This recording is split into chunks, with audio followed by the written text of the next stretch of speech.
आप सभी को नमस्कार। दोस्तों, कार्तिक माह का शुभारंभ हो चुका है, लेकिन बाराबंकी में एक ऐसा मंदिर है जो बाराबंकी शहर के बीचों बीच स्थित ये जो विश्व प्रसिद्ध घंटाघर आप देख रहे हैं, इसके दाहिने से रास्ता जाता है गुलरियागढ़ तक। घंटाघर से 300 मीटर की दूरी पर बना ये स्थित ये प्राचीन मंदिर है।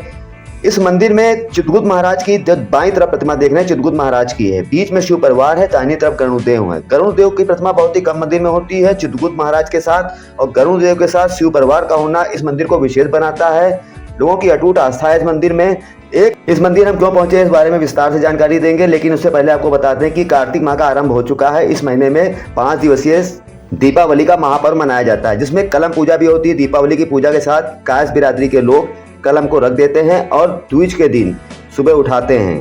अयोध्या के महामत्व में भी इसका जिक्र है कि श्री धर्महरि मंदिर, ये जो कलम दबाती सामने आप चित्र देख रहे हैं, प्रतिमा देख रहे हैं, ये चित्रगुप्त महाराज की है। अयोध्या महामत्व में जिक्र है कि अयोध्या आने वाले सभी तीर्थयात्रियों को अनिवार्य रूप से श्री धर्महरि मंदिर के दर्शन अवश्य करने चाहिए, अन्यथा उसे इस तीर्थ यात्रा का पूर्ण फल नहीं प्राप्त होता।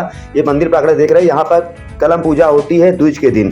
प्राचीन समय से होती चली आ रही इस पूजा, ये गणुदेव की प्रतिमा देख रहे हैं आप, इस प्रांगण में होती है कलम दवात के साथ, जो इस मंदिर को बहुत ही विशेष बनाती है और लोगों की यहाँ अटूट आस्था है। आइए इस बात से जानकारी करके कलम पूजा का महत्व समझते हैं। यहाँ पर चित्रगुप्त मंदिर पड़ता है, प्राचीन चित्रगुप्त मंदिर है, 150 वर्ष पुराना इसका इतिहास है। वर्तमान में कार्तिक माह आरंभ हो चुका है। कार्तिक माह के महीने में ही चित्रगुप्त पूजन होता है, कलम पूजा होता है। कलम रखी जाती है दीपावली के दिन। चित्रगुप्त महाराज क्यों कलम रखते हैं और उसके पीछे क्या प्रसंग है, रामायण काल से क्या जुड़ा इतिहास है, इस बारे में जानेंगे।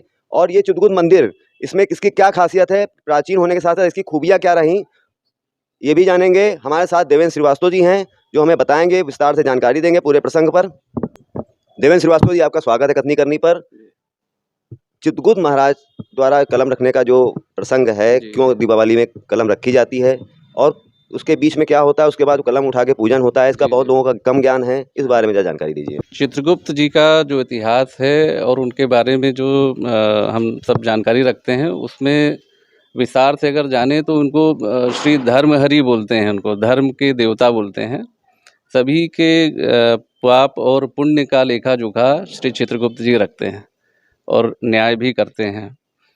तो अगर हम जानना चाहते हैं कि कलम पूजा क्यों करते हैं और क्यों उस दिन नहीं करते हैं दीपावली के दिन, तो इसके पीछे विस्तार से जाते हैं। तो ये श्री राम जी जब रावण को मारकर अयोध्या के लिए वापस चलते हैं, तो यहाँ भरत जी को जब पता चलता है कि राम जी आ रहे हैं, तो प्रसन्नता में गुरु वशिष्ठ जी से चर्चा करते हैं कि भगवान राम का राज तिलक होना चाहिए दोबारा से। तो उन्होंने बोला वशिष्ठ जी से कि आप सारे देवी देवताओं को निमंत्रण पत्र भिजवाइए और राम जी जब जैसे लौटेंगे इनका राज तिलक होगा। तो वशिष्ठ जी अपने शिष्यों को यह दायित्व देते हैं कि सभी देवी देवताओं को पत्र भेजकर निमंत्रित किया जाए, राज तिलक का आमंत्रण दिया जाए। तो किसी त्रुटिवश किसी शिष्य की श्री चित्रगुप्त जी को निमंत्रण पत्र नहीं मिल पाता जी, और राम जी का राज तिलक हो रहा होता है जब, तो राम जी को इस बात की जानकारी दिखती है, उस सभा में चित्रगुप्त जी नहीं दिखते हैं। तो उनको फिर वशिष्ठ जी से पता चलता है कि किसी त्रुटिवश निमंत्रण नहीं मिल पाया है। लेकिन उस बीच में एक घटनाक्रम ये हो रहा होता है कि चित्रगुप्त जी को जब निमंत्रण नहीं मिला होता है, तो इस त्रुटि से वो रुष्ट हो जाते हैं और वो उस समय अपनी कलम, जिससे वो सभी के कर्मों का लेखा जोखा कर रहे होते हैं, वो कलम रख देते हैं। और उस समय यम द्वितीया का काल प्रारंभ हो चुका होता है। तो जैसे ही अपनी कलम रखते हैं, तो वहीं से सभी के कर्मों का लेखा जोखा, स्वर्ग नरक का लेखा जोखा, हाँ, वो रुक जाता है। तो जब सारे देवी देवता जब राज तिलक से वापस लौटते हैं स्वर्ग में, तो देखते हैं कि सब कुछ अव्यवस्थित हुआ पड़ा है। वहाँ भीड़ लगी हुई, किसी को पता नहीं चल रहा कि किसको स्वर्ग में जाना है, किसको नर्क में जाना है।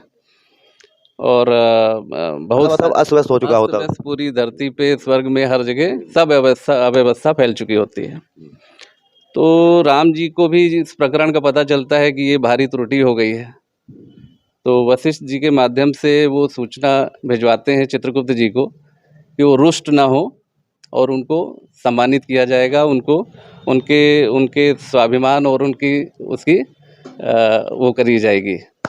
हाँ, तो वो क्या करते हैं कि अयोध्या में श्री चित्रगुप्त जी के नाम से एक मंदिर स्थापित करते हैं, जिसका नाम श्री धर्महरि मंदिर रखा जाता है, जो राम जी के समय से अति प्राचीन, अभी भी अयोध्या में हाँ, तो काफी पुण्य मिलता है वहाँ, आज भी दर्शन का मिलता है, दर्शन का पुण्य मिलता है। और बहुत प्राचीन मंदिर है और चित्रगुप्त जी की महिमा, काफी देवी देवताओं के कहने पर फिर उसका हुआ था कि वहाँ पर वो मंदिर बनवाया गया था। हाँ हाँ, राम जी की इच्छा से और सारे देवी देवताओं के अनुनय विनय से मंदिर के मनाने के लिए, हाँ, चित्रगुप्त जी को मनाने के लिए। तो यही है मतलब जो उसका हाँ, प्रसंग तो पूरा। इसके पीछे प्रसंग यही है कि उस घटना में जितने समय तक चित्रगुप्त जी ने कलम नहीं उठाई अपनी, तो हम लोग भी उस यम द्वितीया में चित्रगुप्त जी के अनुयायी होने के कारण, वो हमारे गुरु भी, वंशज भी, हम उनके वंशज हैं, तो उनके सम्मान के लिए हम लोग भी उस समय कलम को त्यागते हैं। फिर जब वापस से चित्रगुप्त जी वापस कलम लेते हैं और